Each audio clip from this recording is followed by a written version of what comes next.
Now the titans of Silicon Valley, they faced a grilling from lawmakers today on Capitol Hill. That is the CEOs from Apple, Amazon, Facebook, Google, all pressed on allegations of their unfair business practices, antitrust law violations, close ties with China, mounting evidence of anti-conservative bias. And here's a small sample. I'll just cut to the chase. Big tech's out to get conservatives. That's not a suspicion. That's not a hunch. That's a fact. July 20th, 2020, Google removes the homepages of Breitbart and the Daily Caller. Just last night, we learned Google has censored Breitbart so much traffic has declined 99%. June 16th, 2020, Google threatens to demonetize and ban the Federalist. There is either a manual component or there is not a manual component. Which is it?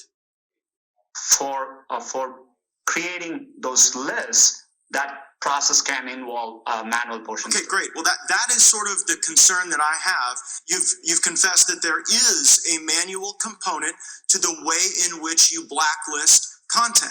Is there an ideological diversity amongst the content moderators?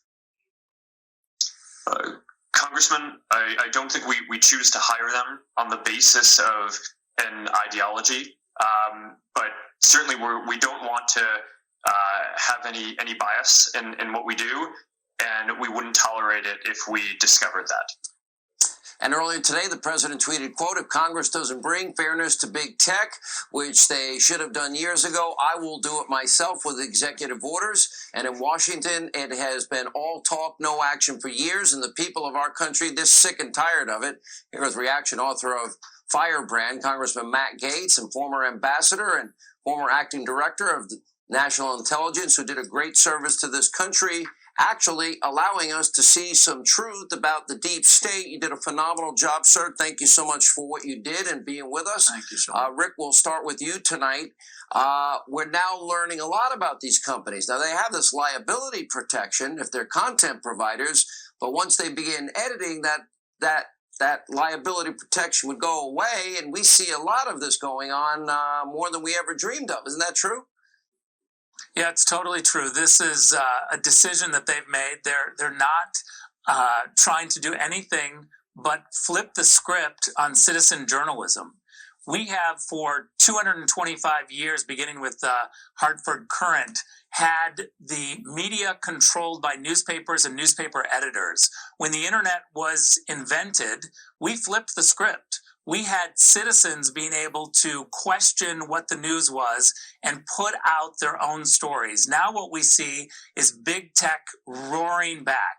What they're trying to do, Sean, is take away the power of the citizen. And they're going to do it pretending like they're looking for facts. What they're doing is they're looking for opinion. They want to go back to controlling the news. And when you control the news, you control a whole society. So Washington politicians, they got to stop complaining and they got to start doing something.